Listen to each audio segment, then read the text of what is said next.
Jemaat kekasih Tuhan, pada 21 Juli 2020 kita bersama mencatat sejarah 343 tahun penyertaan Allah bagi Jemaat Sentrum Manado. Tepat di titik nol kota Manado, ratusan umat berkumpul setiap minggunya untuk berjumpa dengan Allah dalam persekutuan dan menaikkan doa bagi daerah, bangsa, dan dunia. Suka dan duka teralami di setiap musim yang singgah di ibu kota provinsi Sulawesi Utara. Bahkan di tengah pandemik saat ini, Allah memperkenankan Jemaat Sentrum Manado untuk terus menjalankan panggilan. Oleh karena itu, dalam syukur kepada Allah, marilah kita menghayati kembali fungsi kita di tengah gereja dan di tengah sesama, demi terwujudnya perdamaian dan keutuhan ciptaan.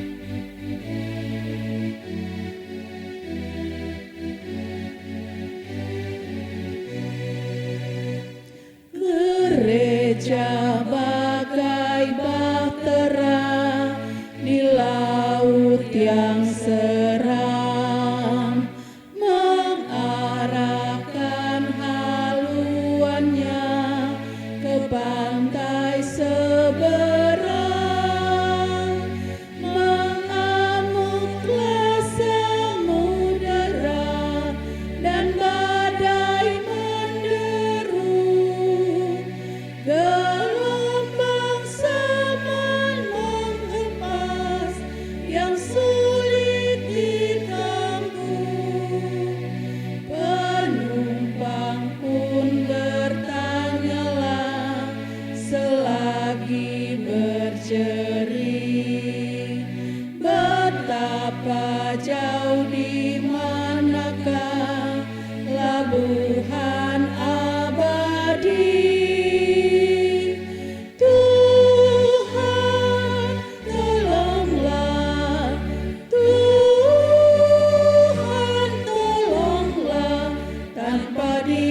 Semua binasa kelak, ya Tuhan tolonglah.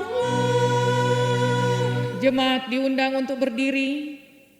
Ibadah ini ditakbiskan. Pertolongan kita adalah dalam nama Tuhan yang menjadikan langit dan bumi. Amin. Kasih karunia dan damai sejahtera dari Allah Bapa kita dan dari Tuhan Yesus Kristus menyertai saudara.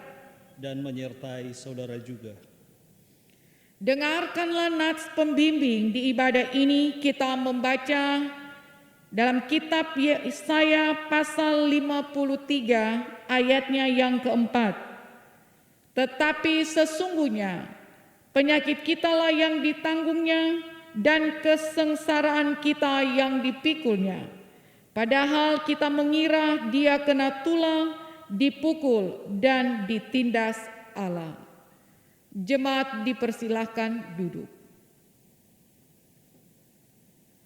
Pengakuan dosa. Marilah kita berdoa. Hampir seluruh hidup kita jalani dalam perjumpaan dan persekutuan dengan orang lain. Sudah menjadi panggilan hidup kita untuk hidup bersama dengan orang lain. Namun demikian, dalam kenyataan hidup sehari-hari, kita cenderung mengabaikan kebersamaan ini.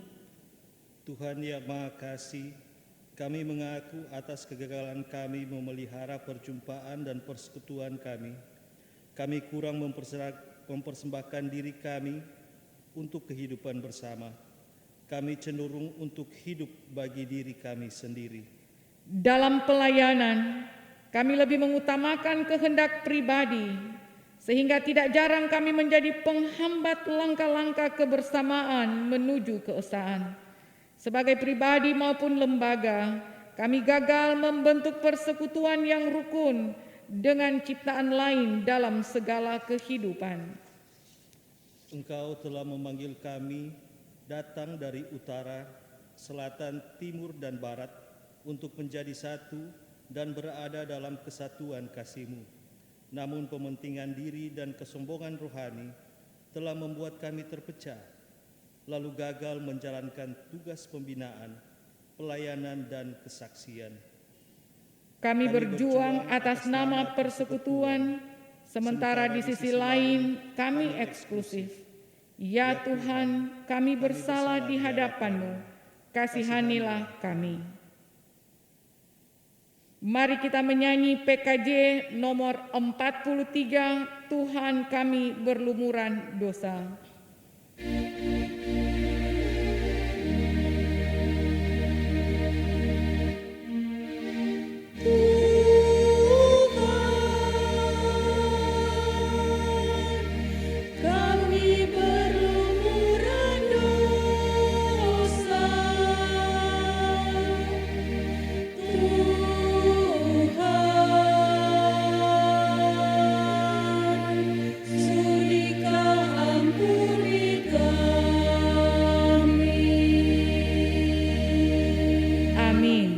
Janji anugerah, kita menyanyi lewat nyanyian Kidung Jemaat nomor 3 ayatnya yang kedua.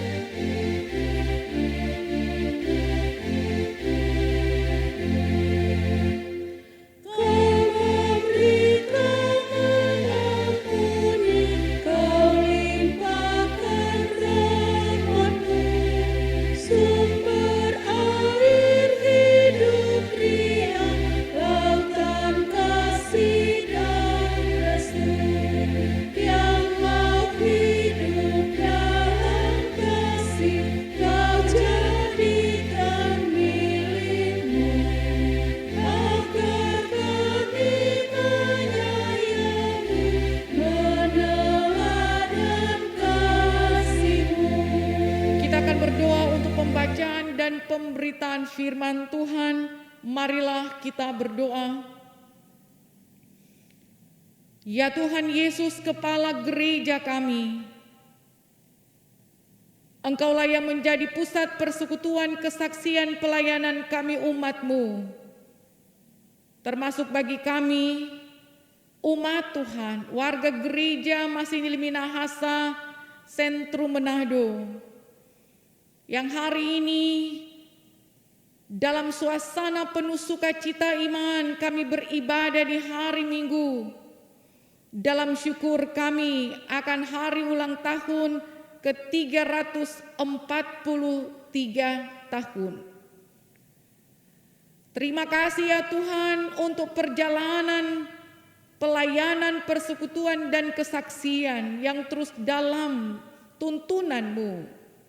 Dan di hari sukacita ini, di ibadah sukacita ini, kami akan mendengarkan firman-Mu, menjadi dasar dalam pelayanan dan persekutuan serta kesaksian gereja Tuhan ini. Marilah kiranya Engkau urapi kami dengan kuasa Roh Kudus, sehingga kami boleh mengerti maksud dan kehendak-Mu di dalam firman-Mu. Roh Kudus juga menolong kami untuk melakukan apa yang Engkau kehendaki dalam firman-Mu. Urapi hamba dengan kuasa Roh-Mu untuk menyampaikan kehendak-Mu. Engkau berfirman, kami mendengar.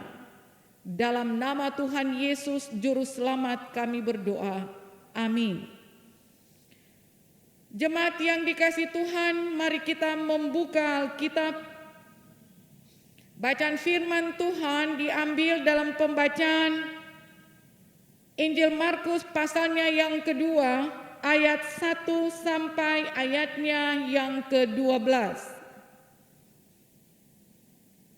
Orang lumpuh disembuhkan. Kemudian sesudah lewat beberapa hari, waktu Yesus datang lagi ke Kapernaum, tersiarlah kabar bahwa Ia ada di rumah. Maka datanglah orang-orang berkerumun sehingga tidak ada lagi tempat bahkan di muka pintu pun tidak. Sementara ia memberitakan firman kepada mereka, ada orang-orang datang membawa kepadanya seorang lumpuh, digotong oleh 4 orang. Tapi mereka tidak dapat membawanya kepadanya karena orang banyak itu. Lalu mereka membuka atap yang di atasnya. Sesudah terbuka mereka menurunkan tilam tempat orang lumpuh itu terbaring.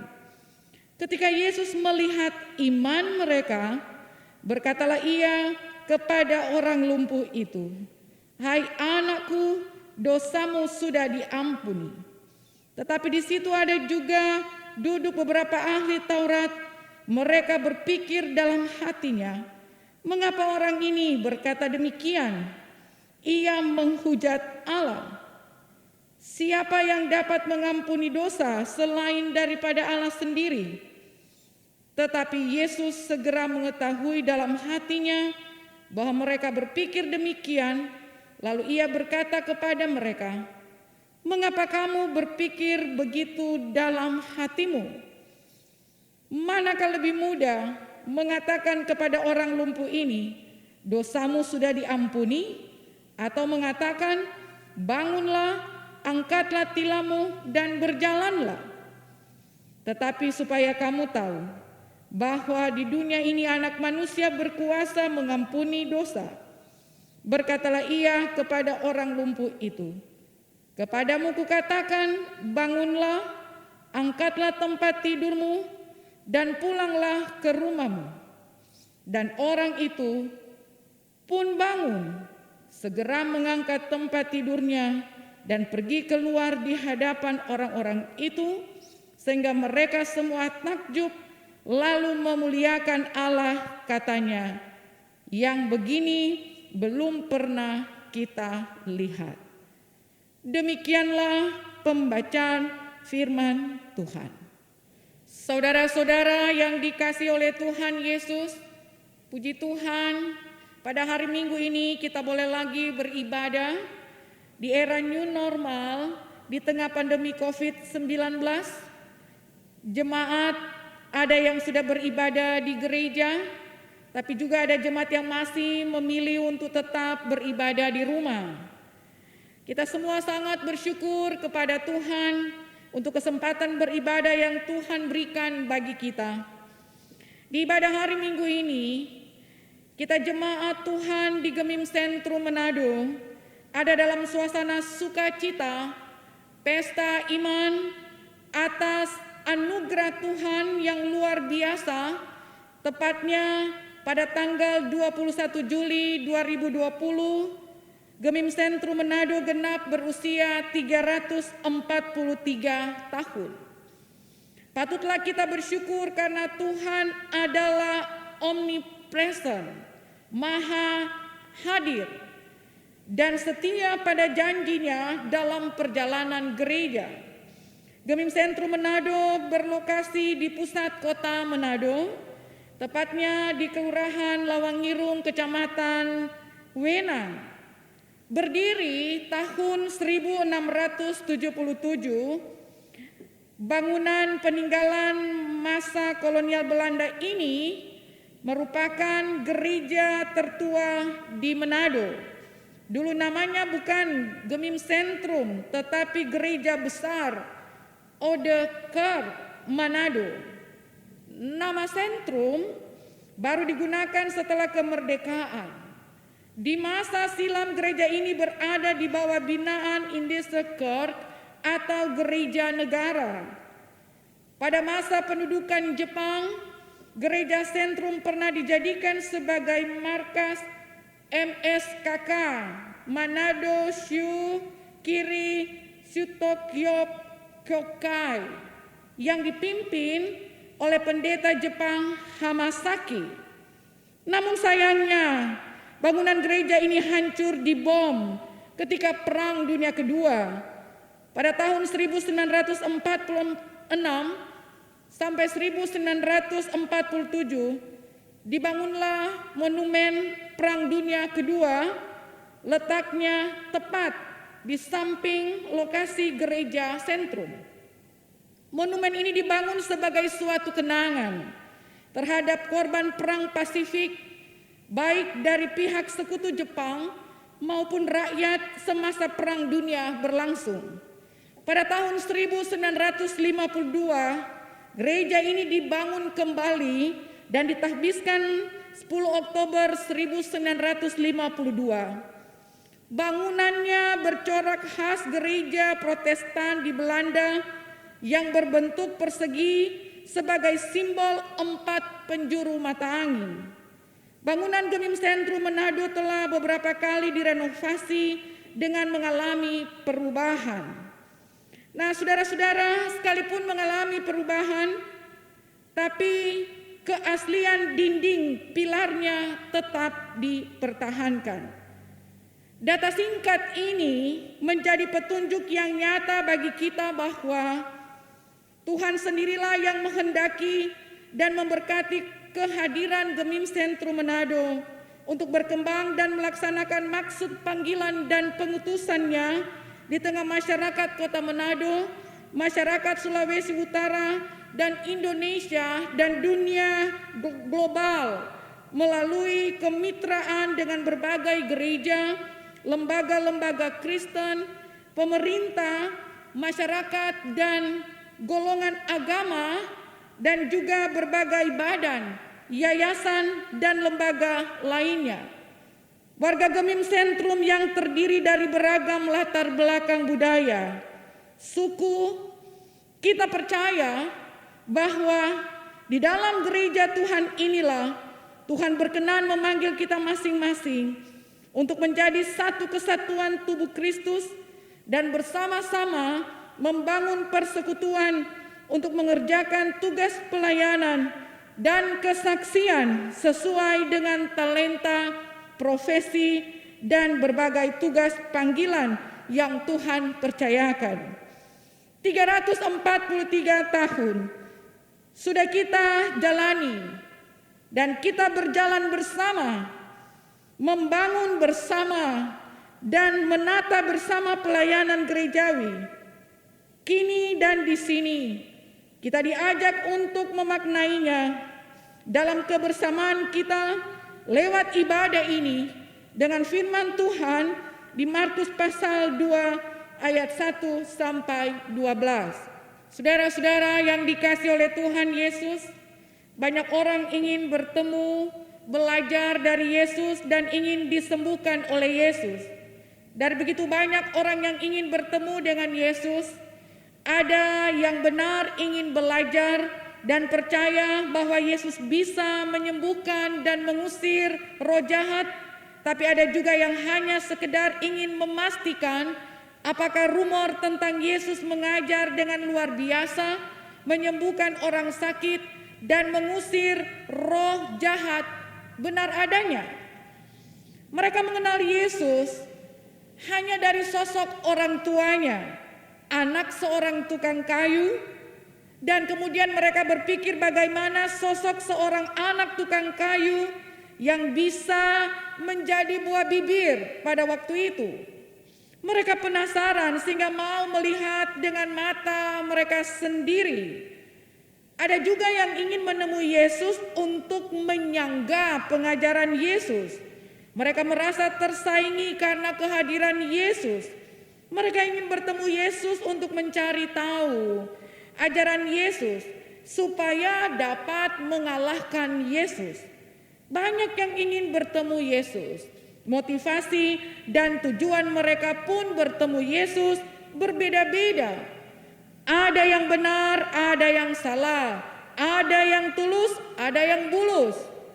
Tapi apapun motivasi yang mereka miliki ketika menemui Yesus, pada akhirnya mereka terpukau dengan apa yang dilakukan Yesus, baik pengajaran ataupun perbuatannya. Kita membaca di Markus pasal 2 ayat 12 tadi. Markus pasal 2 ayat 1 sampai 12 memperlihatkan ada orang-orang yang punya motivasi dan tujuan yang benar untuk bertemu dengan Yesus. Sementara Yesus memberitakan firman, ada orang yang datang membawa kepada Yesus seorang lumpuh. Tidak dikatakan siapa orang lumpuh itu dan siapa yang menggotongnya untuk bisa bertemu dengan Yesus. Rumah tempat Yesus memberitakan firman saat itu penuh sesak dengan orang-orang yang ingin bertemu dengan Yesus. Mereka pun tidak bisa masuk untuk bertemu dengan Yesus tatkala mereka ini membawa orang yang lumpuh itu. Tapi mereka tidak menyerah, ingin bertemu dengan Yesus karena percaya Yesus bisa menyembuhkan. Mereka melakukan segala cara untuk bertemu dengan Yesus. Naik ke atap rumah, membuka atap, lalu menurunkan tilam tempat orang lumpuh itu terbaring. Bagi Yesus ini tindakan yang luar biasa yang dilakukan karena iman yang benar. Mereka juga punya tekad dan keyakinan yang sama bahwa Yesus bisa menyembuhkan. Mereka punya kerelaan untuk saling menolong. Mereka punya ketulusan hati. Dari mereka kita dapat belajar tentang persekutuan yang berjalan bersama, saling menolong, saling menopang, bahagia dengan mereka yang bahagia, bergumul bersama dengan mereka yang susah, dan sungguh percaya bahwa Yesus dapat menyembuhkan. Saudara-saudara yang dikasihi oleh Tuhan Yesus, saling mengasihi, saling melayani, saling menopang adalah sikap yang diperlukan untuk memperkuat sebuah komunitas, persekutuan pelayanan atau gereja. Sebuah komunitas persekutuan, pelayanan, dan bahkan gereja sekalipun memiliki program gereja yang bagus, tapi jika para anggotanya tidak punya kesatuan hati, tidak hidup rukun, berjalan sendiri-sendiri, tidak ada kerjasama, bersikap egois, tidak punya kepedulian satu sama yang lain, niscaya tidak akan mencapai apa yang menjadi tujuan. Sebab ada tertulis di Matius 12 ayat 25, setiap kerajaan yang terpecah-pecah pasti binasa, dan setiap kota atau rumah tangga yang terpecah-pecah tidak dapat bertahan. Dari kisah ini kita belajar tentang apa arti sebuah pelayanan yang sesungguhnya, yang mendasari keempat orang rela melakukan sesuatu baik bagi si lumpuh, semua berdasarkan karena kasih. Sesungguhnya tidaklah terlalu sulit bagi mereka untuk menggotong, namun dibutuhkan kerjasama dan kekompakan untuk menurunkan si lumpuh dari atap ke ruangan di mana Tuhan Yesus berada. Jika tidak kompak dan berhati-hati, resikonya sangatlah besar. Lebih penting lagi mereka melakukannya dengan ikhlas, tanpa tendensi apa-apa. Terlihat di sepanjang kisah ini, nama keempat orang itu tidak sekalipun disebutkan. Dalam kisah ini, saudara-saudara, terlihat bahwa memang iman seseorang yang bekerja sama dengan iman teman-temannya dapat membuahkan keajaiban. Iman yang bekerja bersama-sama benar-benar menyelamatkan si lumpuh secara total. Pertanyaannya, apa makna kisah tentang ini dalam perjalanan kehidupan gereja, dalam keberadaan kehidupan jemaat? Ada beberapa jawaban dari pertanyaan ini. Makna di balik kisah bacaan firman ini dalam kehidupan iman jemaat sekarang. Pertama, banyak kelumpuhan iman yang kita alami dalam perjalanan dan perjuangan kehidupan kita.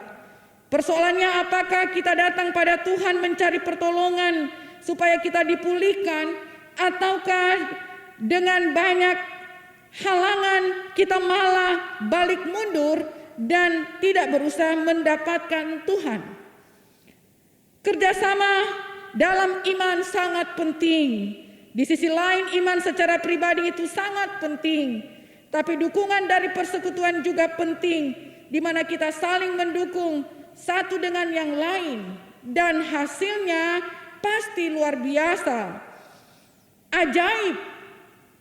Mulai dalam rumah tangga kita, bayangkan kalau ada kerjasama iman antara semua anggota keluarga, maka pasti iman mereka akan kuat. Jadi tidak hanya satu orang yang setia berdoa, misalnya ibu, tapi semua harus setia berdoa. Sungguh luar biasa iman yang seperti itu. Iman seperti itu akan membawa pemulihan dalam setiap pribadi yang ada dalam rumah tangga. Demikian juga dalam persekutuan di gereja, kemajuan jemaat bukan hanya pada iman seorang pendeta atau majelis jemaat, tapi terletak pada iman seluruh warga jemaat. Ada dukungan kerjasama dalam iman. Hal ini akan menyelamatkan dan memulihkan iman jemaat. Yakinlah, ada hal luar biasa yang terjadi dalam pertumbuhan iman jemaat. Tapi seringkali orang hanya peduli pada imannya, menganggap imannya hanya menjadi urusan masing-masing, sehingga tidak peduli pada yang lain. Lebih parahnya adalah kita menjadi batu sandungan bagi pemulihan, bahkan pertumbuhan iman orang lain, atau pemulihan bagi jemaat. Mulai dari dalam berumah tangga, pekerjaan dan pelayanan kita. Bisa dibayangkan apa yang terjadi jika keempat teman si lumpuh tidak berusaha. Tidak mungkin si lumpuh bisa sampai pada Tuhan. Nah, saudara-saudara yang dikasihi Tuhan, sebagai gereja di tengah pandemi COVID-19 ini, pelayanan Yesus menjadi dasar pelayanan kita. Pelayanan gereja yang menyembuhkan. Yesus selalu melayani orang yang membutuhkan. Ia menyembuhkan orang sakit, membangkitkan orang mati, mengampuni orang berdosa, dan memberi makan kepada orang yang kelaparan. Yesus adalah Tuhan, tetapi bersikap rendah hati dan siap melayani. Maka sebagai gereja, kita semua orang-orang percaya, di tengah situasi dalam keadaan sulit akibat pandemi COVID-19, ataukah juga dengan berbagai persoalan yang dihadapi dalam persekutuan jemaat, dalam keluarga, di tempat di mana kita bekerja, di tempat di mana kita berusaha, di setiap kesulitan-kesulitan, mari sikap keempat orang dan orang lumpuh yang mereka bawa pada Yesus layak dijadikan teladan. Percaya sungguh dan bukan setengah-setengah, berjalan bersama dalam senang, susah pun berjalan bersama. Semoga kita dimampukan untuk meneladani Yesus dan terus percaya kepadanya.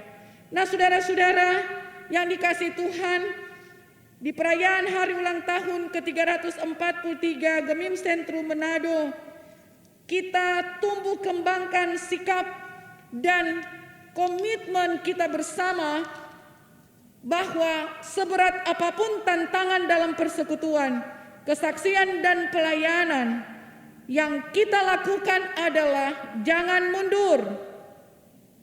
Mari perhatikan sesama, suka bekerja bersama, dan jangan cari nama, popularitas dalam bekerja dan melayani Tuhan. Dan jangan mudah menyerah. Tuhan sendiri yang bekerja dengan kuasanya dan memberikan yang lebih baik dari permohonan kita sebagai jemaat Tuhan dalam persekutuan kita untuk melanjutkan tugas kerja pelayanan dan kesaksian.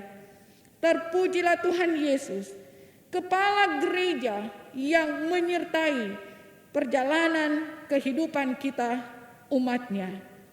Amin.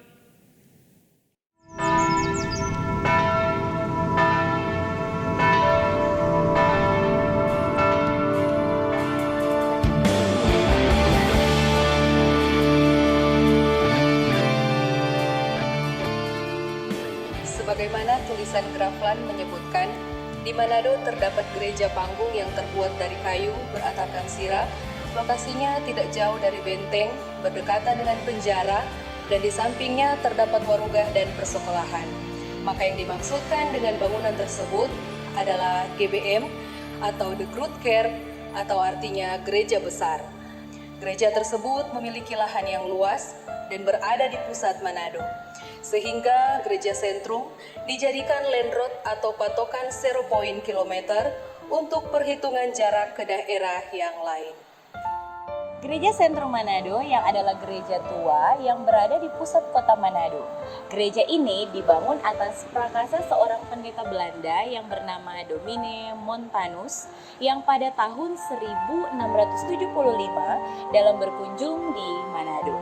Data-data sejarah menyebutkan bahwa pemukiman pertama di Manado dimulai saat pembangunan benteng pertahanan VOC Belanda. Benteng bernama Fort Nieuwe Amsterdam atau Port Amsterdam Baru yang didirikan atas prakarsa pemerintah Hindia Belanda. Dahulu benteng ini berada di belakang Taman Kesatuan Bangsa atau TKB, depan Jumbo Supermarket sekarang ini. Saat itu diresmikan langsung oleh Gubernur Jenderal Hindia Belanda, Robertus Patbruge. Sayang, benteng ini hancur saat penyerangan tentara sekutu ke Manado di tahun 1944. Bersamaan dengan dimulainya pembangunan benteng atas izin Kepala Walak Ares, Belanda mendirikan perkampungan di daerah samping benteng. Jika melihat posisi kota saat ini, kawasan perkampungan Belanda berbentuk 4 persegi yang dibatasi jalan raya, mulai dari Jalan Betulolong Lasut, Jalan Sarapung, Jalan Korengkeng, dan Jalan Sampretulan. Dahulu kompleks perumahan itu disebut Vierkantepalen atau 4 persegi. Berdiri di kawasan ini rumah residen Manado, rumah pejabat-pejabat Belanda, dan penduduk keturunan Belanda. Untuk melayani jemaat yang bermukim di kompleks Vierkantepalen atas pemerintahan Domine Montanus, maka pemerintahan VOC pada tahun 1677 menempatkan seorang pendeta Belanda di Manado yang bernama Pendeta Zacharias Cohen. Selama berada di Manado, ia mengabdikan dirinya bagi warga. Dari sinilah kemudian jemaat berkembang pesat dan gereja tersebut diberi nama The Groot Kerk atau Gereja Besar Manado, disingkat GBM. Sejarah mencatat bahwa perkembangan kekristenan menyebar luas dari pelayanan dan penginjilan Gereja Besar Manado, yaitu pertumbuhan jemaat-jemaat lain di Tanah Minahasa seperti Tanah Wangko, Air Mandidi, Kemah, dan lain-lain. Pendeta Cohen juga yang berinisiatif mengirimkan tenaga-tenaga untuk menyebarkan Injil ke Bolaang Mongondo. Dapat dikatakan dari sinilah pekabaran Injil di Tanah Minahasa. Seiring dengan berakhirnya kekuasaan VOC, maka perkembangan kekristenan di Tanah Minahasa dan penanganan terhadap gereja menjadi urusan pemerintah Belanda. Gereja kemudian memakai nama Indische Kerk atau Gereja Protestan Indonesia. Pada masa itu, pelayanan penginjilan serta administrasi gereja berpusat di Manado.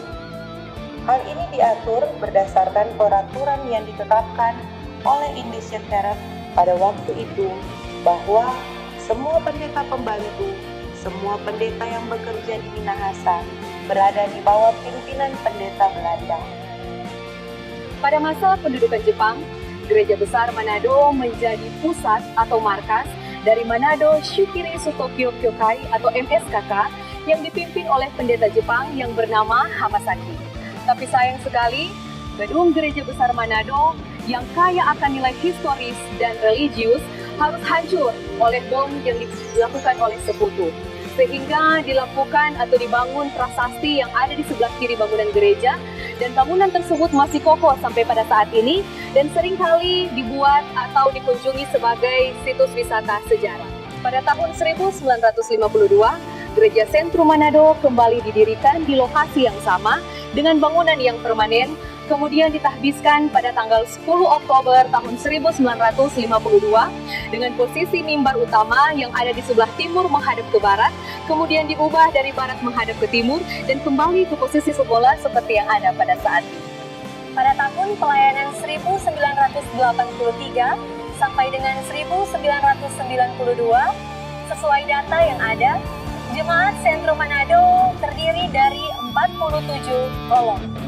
Dan terdapat 4 kanisa, yaitu Zaitun, Petra, Karmel, dan Betania.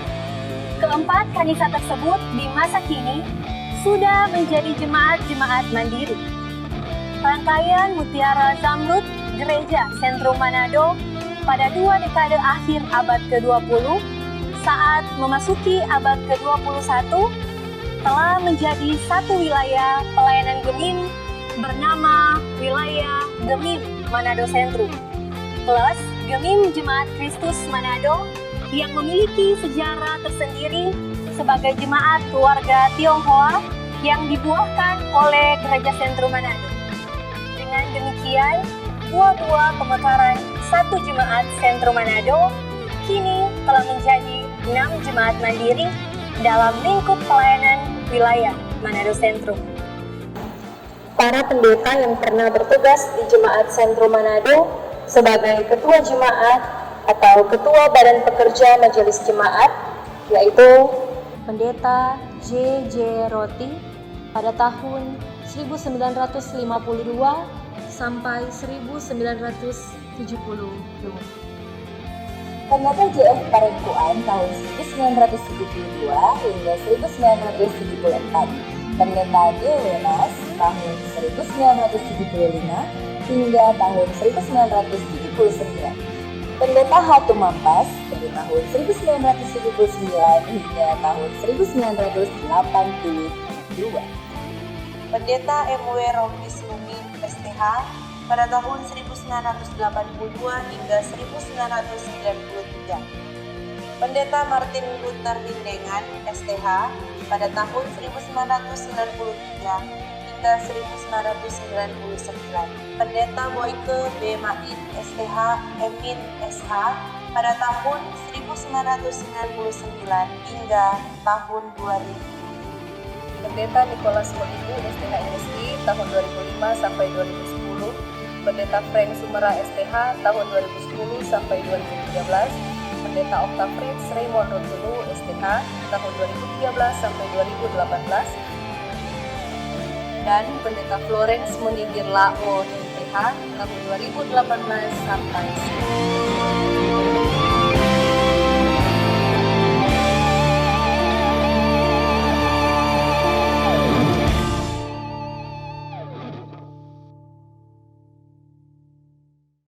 Bapak Ibu Saudara-saudara jemaat yang dikasihi Tuhan, dalam suasana sukacita iman perayaan hari ulang tahun ke-343 Gemim Sentrum Manado, maka saat ini kita akan memasang lilin di atas kue lilin angka 343. Kami mengajak juga yang ada di rumah yang sudah menyiapkan kue bersama lilin hari ulang tahun, kita akan pasang secara bersama. Dan sekarang lilin ini akan dinyalakan. Kita akan memasang lilin, dan lilin selanjutnya akan dipasang oleh wakili badan pekerja, Wakil Ketua Ibu Penatua Nafika Somso.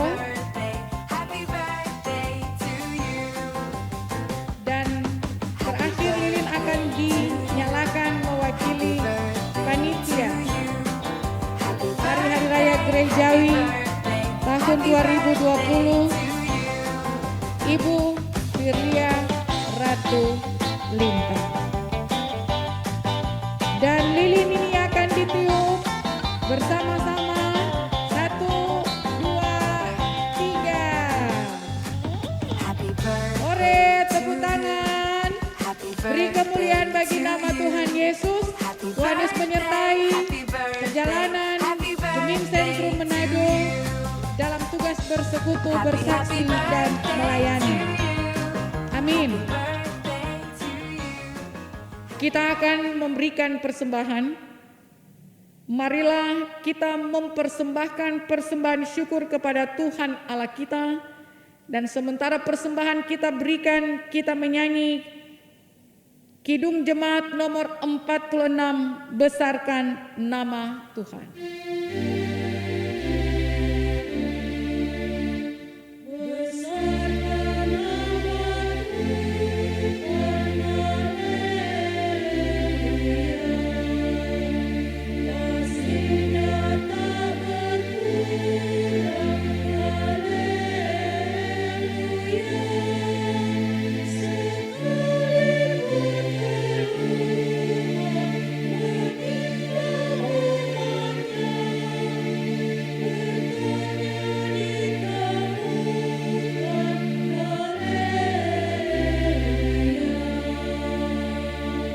Saudara-saudara yang dikasihi oleh Tuhan, marilah kita berdoa.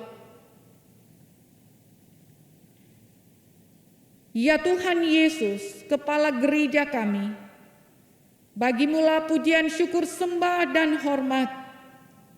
Kasih setiamu tak pernah berkesudahan, nyata dalam perjalanan gerejamu ini Tuhan.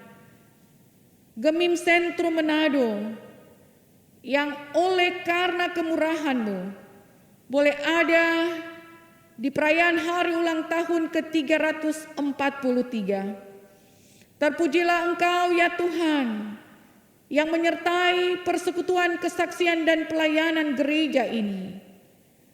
Kami sangat bersyukur bahwa kuasa Roh Kudus Tuhan bekerja sehingga gereja boleh bertumbuh, jemaat boleh mengalami pertumbuhan iman.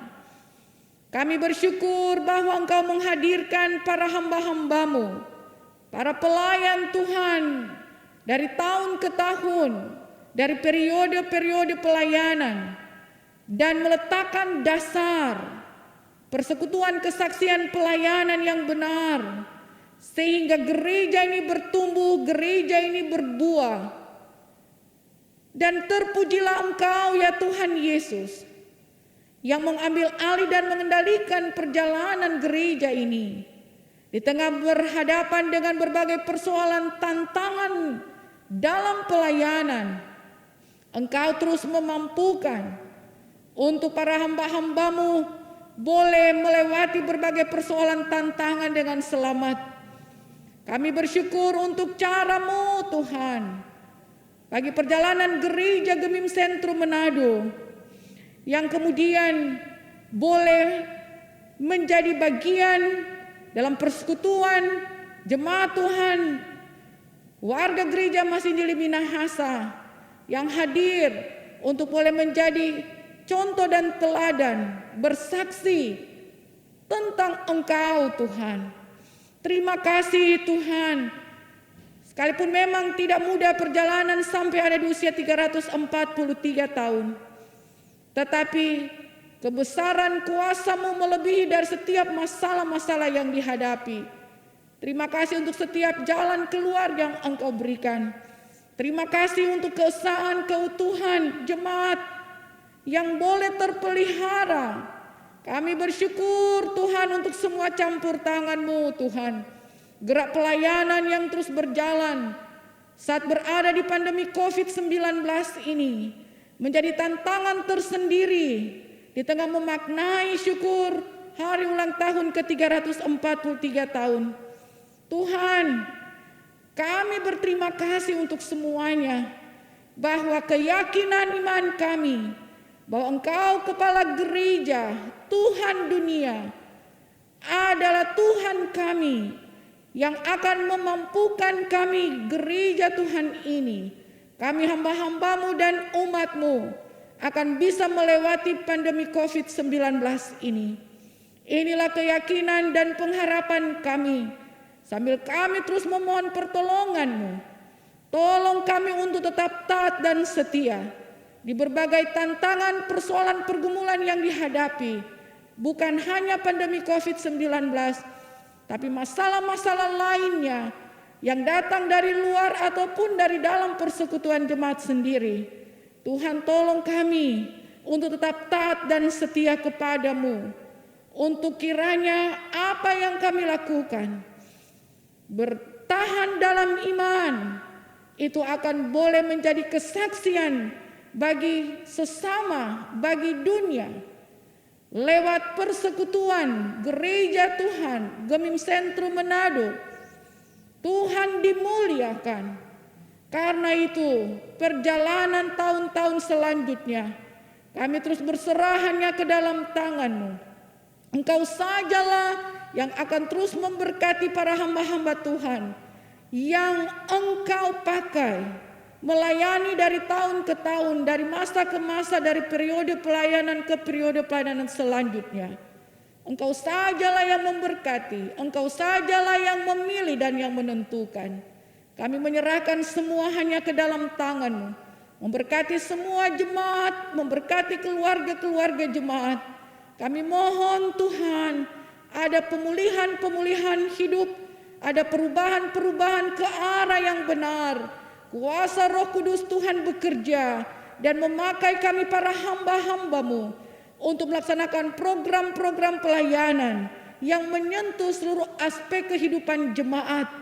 Pelayanan yang menghidupkan, pelayanan yang berbuah, pelayanan yang menyembuhkan, pelayanan yang membawa orang-orang yang dipimpin mengenal Tuhan secara pribadi dan hidup benar dalam persekutuan dengan Tuhan. Terpujilah nama-Mu. Kami terus menyerahkan ke dalam tangan Tuhan untuk perjalanan kehidupan bangsa dan negara kami Indonesia. Terus menyebut di hadapan para pemerintah kami, baik di pusat, di daerah, semua di kabupaten kota, sampai yang ada di pedesaan, kelurahan, kepala-kepala lingkungan. Tuhan, kiranya hikmat sorgawi menuntun mereka bekerja dalam kehidupan takut Tuhan, dalam pergumulan pandemi COVID-19 yang kemudian berdampak dari segi ekonomi dan kesehatan. Para pemerintah berusaha mencari jalan keluar untuk bagaimana bisa dilalui dengan selamat. Tuhan, tolong kiranya pemerintah kami, Tuhan beri juga kuat sehat, semua mampu bekerja bersama. Segala kepentingan-kepentingan dan bukan untuk kepentingan rakyat. Kiranya Tuhan campur tangan agar segala sesuatu yang bukan untuk kepentingan rakyat digagalkan kiranya oleh Tuhan. Kami mohon Tuhan, dalam pergumulan besar kami menghadapi pandemi COVID-19 ini. Terima kasih Tuhan, memberkati kiranya dokter, para medis yang terus menangani mereka yang sakit karena virus corona ini. Tetap kuat sehat Engkau beri, mampukan mereka dalam segala keterbatasan, dalam kelelahan mereka Tuhan beri kekuatan. Kami mohon kiranya Tuhan sanggupkan mereka. Kami minta belas kasih sayang-Mu Tuhan. Terima kasih ya Tuhan. Kami sungguh berserah ke dalam tangan Tuhan. Memberkati kiranya setiap keluarga, rumah-rumah tangga kami. Di tengah harapan, di tengah cita-cita secara pribadi bahkan semua rumah tangga. Segala yang baik terjadilah bagi kami. Tapi juga memohon pertolongan untuk setiap masalah kami.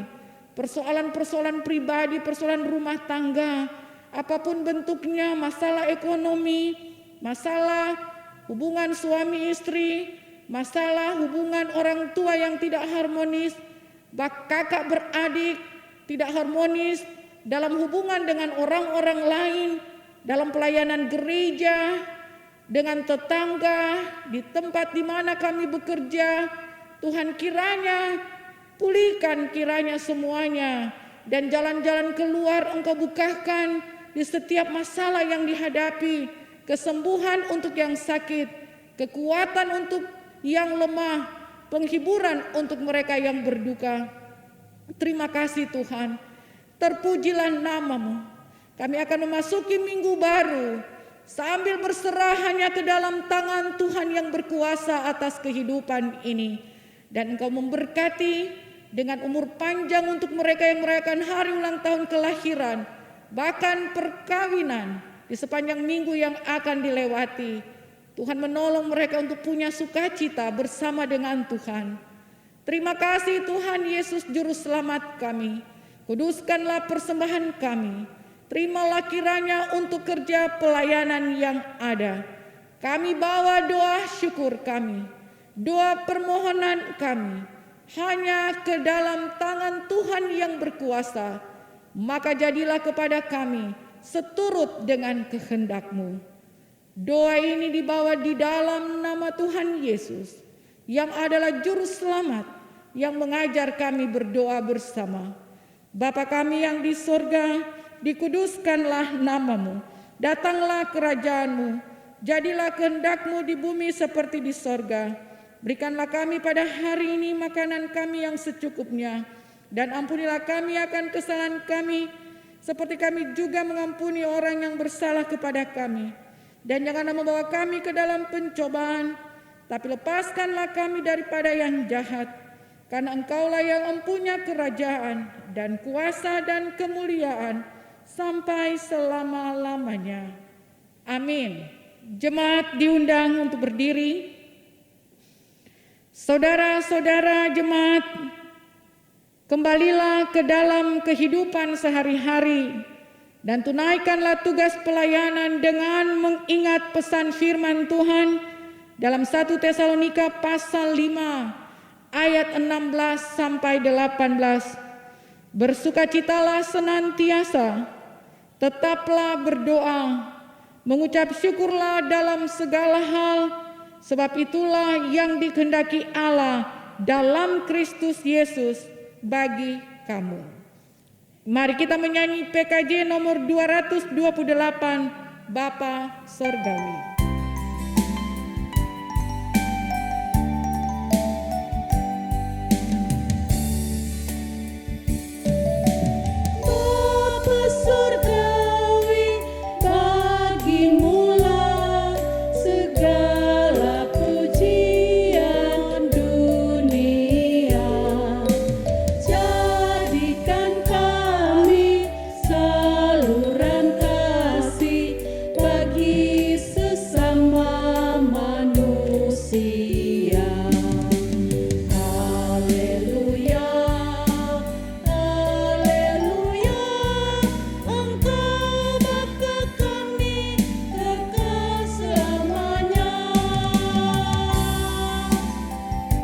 Jemaat yang dikasihi Tuhan, arahkanlah hati dan pikiranmu kepada Yesus Kristus, dan mari terimalah berkat dari Tuhan. Damai sejahtera Allah yang melampaui segala akal akan memelihara hati dan pikiranmu di dalam Yesus Kristus Tuhan kita, dari sekarang sampai selama-lamanya.